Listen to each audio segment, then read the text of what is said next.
Hi everybody, thanks for joining me. I'm Gwen Lawrence and today we're going to open up the anterior spine and abdominals after all your hard core work. Let's get started right away. Let's just take a nice deep breath in, interlace your fingers, press the palms up, bringing the arms down, spread those fingers out. We're just going to take about 30 seconds of twisting, making sure the spine's in alignment for this restorative abdominal work. Inhale left, exhale right. Let's try to breathe in and out through the nose only.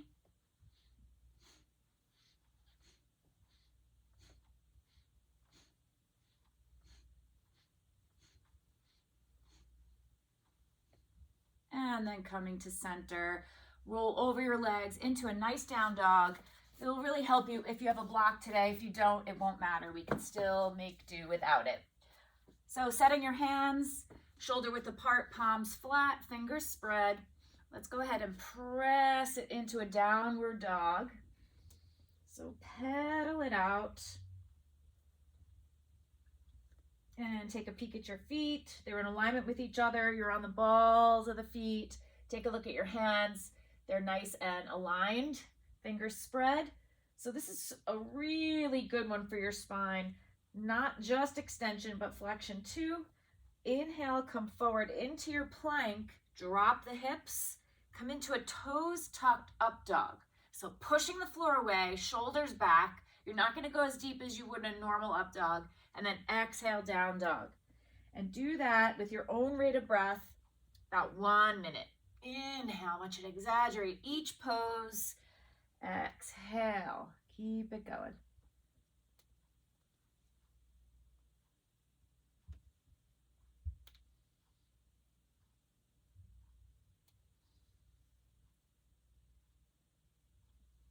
Don't rush through. This is great not only for stretching out the anterior spine, but as you're going to feel, warming the shoulders further, getting into those wrists, pretty much every joint in the body. If you want to linger in a down dog, feel free. If you want to linger in an up dog, or just keep moving as though you're flowing through thick motor oil, nice and slow and controlled. When you're in your up dog, if it hurts your back too much, then you might consider walking the feet in a little bit more so your hands are not too far forward. Let's go one more. And lowering it all the way down onto the belly. I'm going to change my angle a little bit. So the next one we're going to do is a Sphinx pose. So let's make sure we're in good alignment first. Wrap your fingers around your elbows. That means your shoulder width apart. Swing the hands out, trying to get those hands or forearms parallel to each other. If your shoulders are tight and you find the hands squeaking together, that's one way you can use your block. So your thumb and pointer will be right around the corners, and you push into your forearm, your hands, and you pull back. So it's as though you're pulling your arms back, but they don't actually move. It's an energetic move. And then you're pressing the heart forward. You can tuck the tailbone, squeeze the glutes a little bit if there's too much pressure. And if you would like to go a little further, if this feels okay, you want to feel a stretch. You want a bit of tension to help densify the bones, but you don't want pain. Always know that you don't want pain. But if you do want to go a little bit further, press into your palms and start to straighten the arms and see what you got. Just had to crack my elbow there. So shoulders are out of your ears. Deep breathing. Visualize yourself coming out of that low back, right? And feeling the entire core from your chin all the way down past the belly button, stretching, opening, lengthening. I'm going to take a few more breaths. If you need a break, you need to go back down to your forearms or all the way to your belly, do that until you can hold this. It's about a minute or so. One more deep breath, and then lower it down, nice and easy. And carefully pressing the palms back onto your hands and knees. And if you need a cat-cow or two, just to realign. Sometimes the spine can feel a little shocked when you're in deep back bends like that. Going to sit on your right side and bringing your left knee up against your right foot. About a minute, wheel of life. Another good spot to use your block. Inhale, get super tall, go to the right until you meet resistance. Once you can't go anymore, take your block, take your bolster, pillows from your couch, and resting your chest down to the floor, okay? Now you're going to reach that left arm 12 o'clock, palm down, right hand is bent, right elbow bent, hand flat like a push-up position.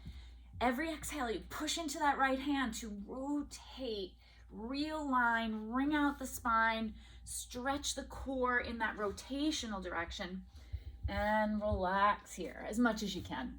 Now I'm going to turn my back on you. You are trying to rest on your left ear here. So remember, every exhale, push into that right hand and twist. Try to relax the belly.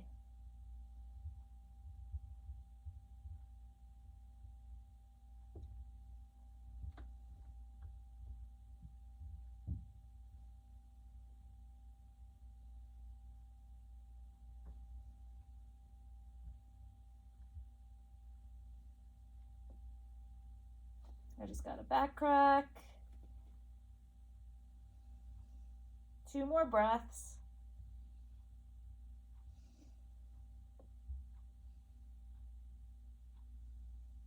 And then neutral neck, both elbows bent, both palms flat. Put all the weight into your hands and carefully press yourself up. Try not to come out of that one too quick. It could be a little bit shocking on your back. So stretching your legs out in front. Let's do it to the other side. So right knee up against the left foot. Now it's important when you begin to rotate that you lengthen the back. You don't want to collapse and round and go because you get stuck. But if you're really elongated and then you twist, you get more range. So twist, twist, twist. Once you can't go anymore, you're going to rest the chest, belly on the block or the floor. Slide your right hand 12 o'clock and your left elbow bent, palm flat. That's the push. Let's give it a go.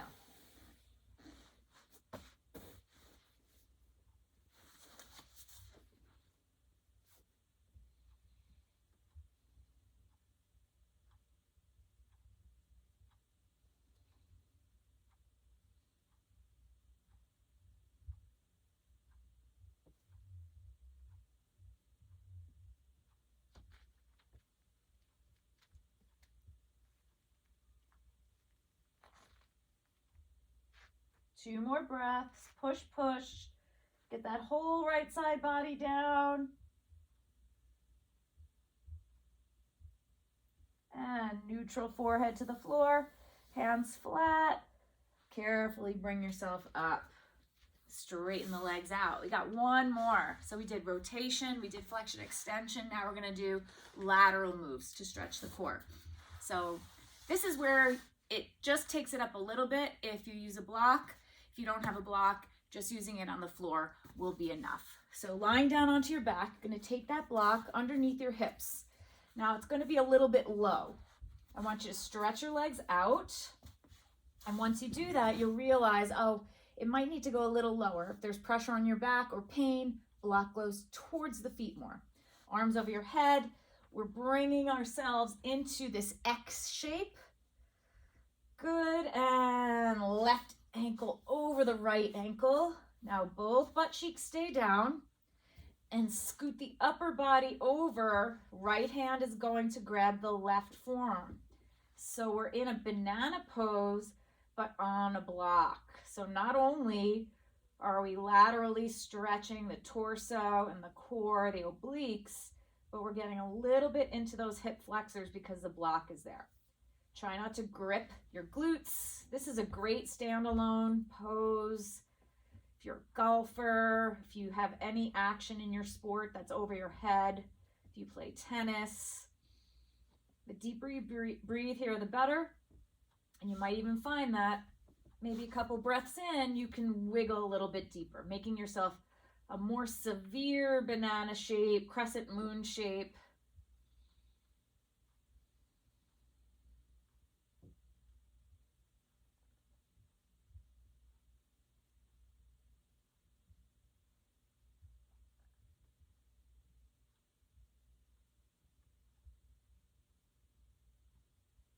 Now, while you're here, it might not feel like you're doing that much, but when you come out, you'll realize how deep it really is.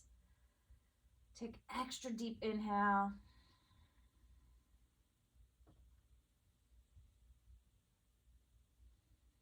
One more full breath. Inhale. Take in more. And then exhale completely. Carefully slide yourself back into your X shape. Shake your legs out. Likely you're going to have to readjust your block. And let's try the other side. So right leg over. See how that goes. And upper body goes to the left. Left hand grabs the right forearm. And breathe. Relax your head. I notice right away I'm a little tighter on this side. Doesn't really matter, it just is. Just notice. If you do this one as a standalone, feel free to stay in it for 3 to 5 minutes on each side. It's really amazing. People don't really take the time to laterally stretch the body like this. Mostly it's rotational stretching, a little flexion extension, but hardly ever do we get the idea to do this kind of stretching. So almost there, head's heavy. Can you go in a little deeper? If you can't, then take in more air in your inhale.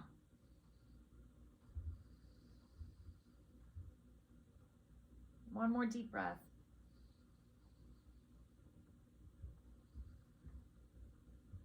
And carefully release the forearm.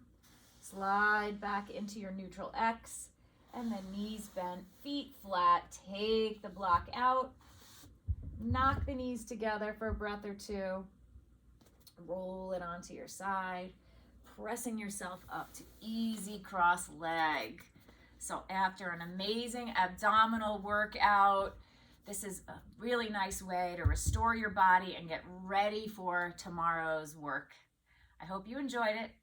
Don't forget to subscribe to Sean Vigue Fitness and my YouTube channel, Gwen Lawrence Yoga. I'll see you next time.